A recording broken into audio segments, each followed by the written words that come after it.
Salut les amis, on se retrouve pour une nouvelle vidéo sur l'univers d'Hunter x Hunter. Cette semaine, nous allons parler de l'un des personnages qui a fait très forte impression dès ses premières apparitions. On pourrait même le qualifier comme un personnage emblématique de la série, que même les non-initiés reconnaissent grâce à lui la licence dont il est originaire. Hisoka est un personnage qui fascine les uns et qui met mal à l'aise les autres. À la fois antagoniste et protagoniste, l'homme n'est pas le genre de personnage que nous pouvons ranger dans une case. Quel est son réel but et surtout le rôle qu'il a à jouer dans cette histoire? Beaucoup de questions qui, nous l'espérons, auront une réponse. Voyons ensemble 5 choses à savoir sur Hisoka. L'histoire d'Hisoka. Hisoka est un personnage apprécié par les fans, pourtant il y a très peu de détails partagés sur son histoire. Par exemple, nous n'avons pas d'informations sur son passé. Enfin si, le passé de Hisoka a été écrit officiellement par Sui Ishida, l'auteur de Tokyo Ghoul. L'auteur a écrit tout un chapitre sous forme de storyboard à l'occasion d'une interview croisée avec Togashi. Pour vous résumer ce chapitre, nous découvrons un Hisoka jeune, totalement étranger à l'existence du naine et à sa maîtrise. Il rejoindra une sorte de cirque qui a pour chef un homme qui enseignera les rudiments du naine à Hisoka. Hisoka nous est présenté comme un surdoué.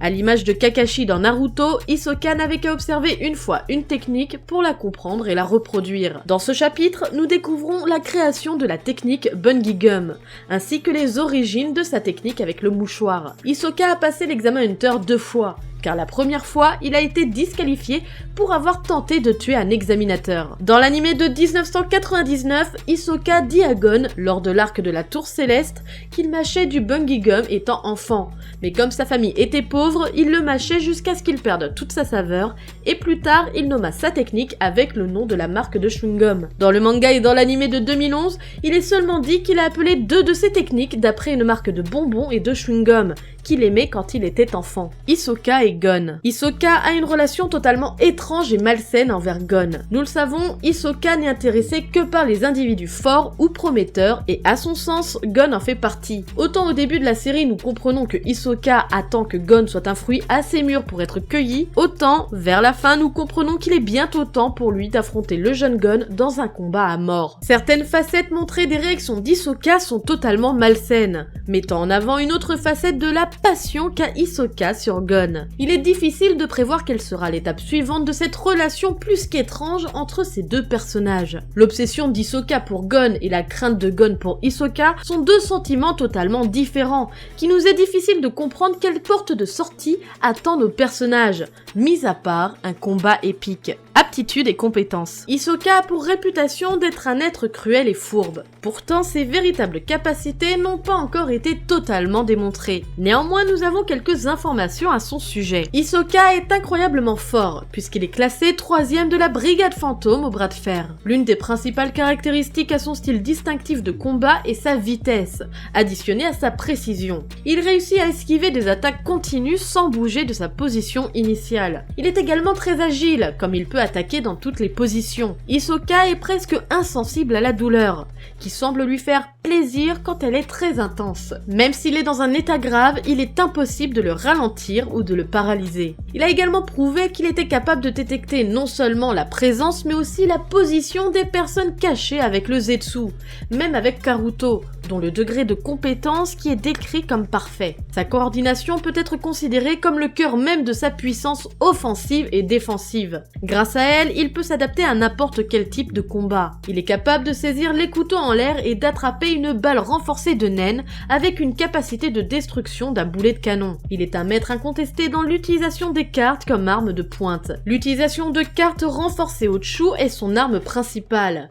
Il les jette avec aisance et avec une précision mortelle. Quand il combine l'utilisation de ses cartes à jouer avec l'utilisation de sa capacité de naine, elles deviennent une arme encore plus mortelle. Hisoka est très attentif et est capable de deviner la quantité de force qu'une personne possède et son talent simple en la regardant. Il a inventé une échelle qui mesure la capacité de sa cible, dont le meilleur score est de 100. Hisoka peut souvent dire ce que l'adversaire pense et comment il va réagir à ses mouvements. Il peut planifier des batailles entières à l'avance et préparer sa victoire dès le début. Sa fourberie empêche ses adversaires d'anticiper ses mouvements, ce qui lui permet de gagner de nombreux combats. En dépit d'être mentalement instable et impulsif, ses instincts et sa perspicacité sont d'un niveau de génie. Il peut trouver des solutions astucieuses et impensables, comme ceux utilisés pour tromper et tuer Castro et Goto. Bien qu'il ne le montre pas souvent, il est très habile en combat à main nue, malgré l'absence de tout apprentissage en arts martiaux. Ce qui le rend si mortel est la combinaison parfaite de sa prouesse physique inhumaine couplée avec son style de combat imprévisible et ses capacités de nen. Les capacités de nen de Hisoka lui ont bien servi à de nombreuses reprises et surtout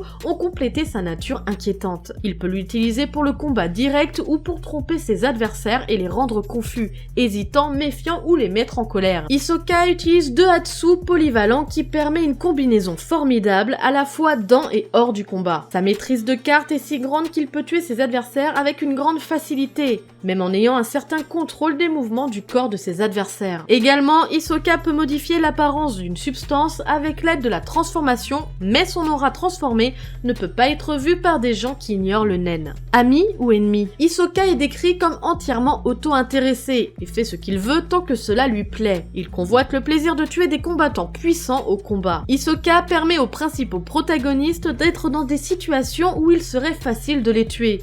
De même, il est heureux de rencontrer de nouveaux personnages qu'il juge dignes de combattre. Hisoka est un sociopathe. Il a déclaré qu'il serait capable de détruire même quelque chose ou quelqu'un qui lui est précieux. Il est complètement égocentrique et manipulateur, ayant des traits indicatifs de sociopathie. Il ne se soucie pas de ce qui s'est passé dans le passé, comme il ne s'intéresse qu'à ce qu'il pourrait être amusant pour lui dans le présent ou dans le futur. Il est aussi simple pour lui de tuer qu'un tueur immoral. Hisoka ne pense qu'à lui et peut protéger un être qui lui semble intéressant, comme le détruire par simple plaisir. Anecdote. Pour terminer cette vidéo, je vais vous partager quelques anecdotes sur le personnage de Hisoka. Le nom de Hisoka en kanji signifie secret. Les deux capacités de nen de Hisoka sont nommées d'après ses bonbons et ses chewing-gums préférés. L'apparence d'Hisoka ressemble beaucoup à celle d'un clown, par rapport à sa coiffure, son maquillage sur le visage, les cartes qu'il utilise, etc. Cela peut être une référence à un autre personnage de Togashi, Suzuki dans Yu Yu Hakusho, qui était également habillé en clown. Dans l'anime de 2011, Hisoka change de tenue à chaque arc. Ce 5 choses à savoir sur Hisoka se termine, j'espère qu'il vous aura plu. N'hésitez pas, comme d'habitude, à donner votre avis par commentaire, likez et partagez la vidéo si elle vous a plu, ça nous fait toujours super plaisir. Et surtout, n'hésitez pas à vous abonner à la chaîne si vous aimez notre contenu. Sur ce, moi je vous laisse à la prochaine, tchuss!